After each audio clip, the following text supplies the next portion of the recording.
ഇന്നലെ എല്ലാവരും വൃക്ഷത്തൈകളൊക്കെ നട്ടിട്ടുണ്ടാവുമല്ലോ. ലോക പരിസ്ഥിതി ദിനല്ലേ ആയിരുന്നു. നമുക്ക് അങ്ങനെ ലോക പരിസ്ഥിതി ദിനം വരണമെന്നില്ല കേട്ടോ. എല്ലാ ദിവസവും ഏകദേശം പരിസ്ഥിതി ദിനം തന്നെയാണ് എനിക്ക്. നേച്ചറിനോടുള്ള ഇഷ്ടം കൊണ്ടാണ് കേട്ടോ ഇത്ര അധികം ചെടികളും മരങ്ങളും ഇതെല്ലാം നമ്മൾ വെച്ചിരിക്കുന്നത്. അതുപോലൊരു വീട് ഉണ്ടാക്കിയതും അതുകൊണ്ട് തന്നെയാണ്. അതുകൊണ്ട് ചെടികളുടെ സംരക്ഷണങ്ങളിലും കഴിക്കുന്ന ഫ്രൂട്ടിന്റെ കുരു മുളപ്പിച്ചും അത് നട്ടും അതിൽ നിന്ന് വരുന്ന തൈകൾ മാറ്റി നട്ടും കുറെ ആൾക്കാർക്ക് കൊടുത്തും അങ്ങനെ ഒട്ടുമിക്ക ദിവസങ്ങളും എനിക്ക് പരിസ്ഥിതി ദിനങ്ങൾ തന്നെയാണ്. അപ്പൊ നമ്മൾ ഒരു ദിവസം നോക്കി ഇരിക്കേണ്ട.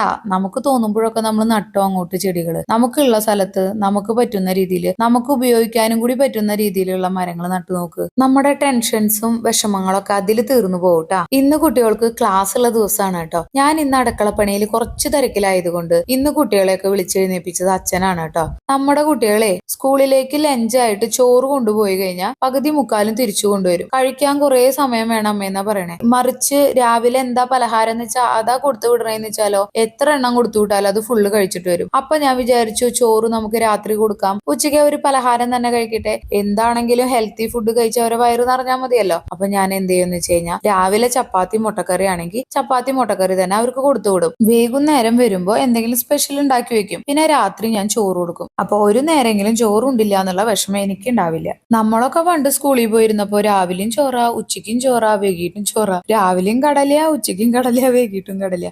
ഉച്ചയ്ക്ക് ചിലപ്പോ സ്കൂളിലത്തെ ഭക്ഷണമായിരിക്കും. അപ്പൊ രാവിലെ വീട്ടിൽ നിന്ന് ചോറും കടലയും അല്ലെങ്കിൽ ചോറും പയറ് അങ്ങനെ എന്തെങ്കിലും ധാന്യങ്ങളായിരിക്കും. പിന്നെ ഉച്ചയ്ക്ക് നമ്മൾ പാത്രം കൊണ്ടുപോകും, ചിലപ്പോ കറിയും കൊണ്ടുപോകും. പിന്നെ ഉച്ചഭക്ഷണം സ്കൂളിൽ നിന്ന്. അങ്ങനെയല്ലേ. ഇപ്പൊ കുട്ടികള് സ്നാക്സ് കൊണ്ടുപോകുന്നുണ്ട്. വൈകുന്നേരം വീട്ടിലേക്ക് വരുമ്പോ എന്താ സ്പെഷ്യല്, എന്താ സൂത്രം, ഇത് അന്വേഷിച്ചുകൊണ്ടാ വരിക അല്ലെ. അങ്ങനെ പ്രശാന്തനോട് ടാറ്റു ഉമ്മയൊക്കെ പറഞ്ഞ് കുട്ടികൾ ഇറങ്ങിട്ടോ. അങ്ങനെ ലഞ്ച് ബാഗും സ്നാക്സ് ബാഗും എല്ലാം എടുത്ത് കുട്ടികളെയും കൊണ്ട് സ്കൂൾ ബസ് കയറ്റി വിടാൻ പോവാണ്. അങ്ങനെ കുട്ടികളെയൊക്കെ സ്കൂൾ ബസ്സിലാക്കി തിരിച്ചെത്തിയപ്പോഴത്തേക്കും പ്രശാന്തേട്ടന് പോകേണ്ട ടൈം ആയിട്ടോ. അങ്ങനെ പ്രശാന്തേട്ടനും പോയി. ഞാനൊരു സംഭവത്തിന് വേണ്ടി കട്ട വെയിറ്റിംഗാ. അതെന്താന്നുള്ളത് സർപ്രൈസ് ആണ്. അടുത്ത വീഡിയോയിൽ ഞാൻ നിങ്ങൾക്ക് കാണിച്ചു തരാം. എന്തായാലും ഒരു ക്യൂട്ടായിട്ടുള്ള സാധനമാണ് കേട്ടോ.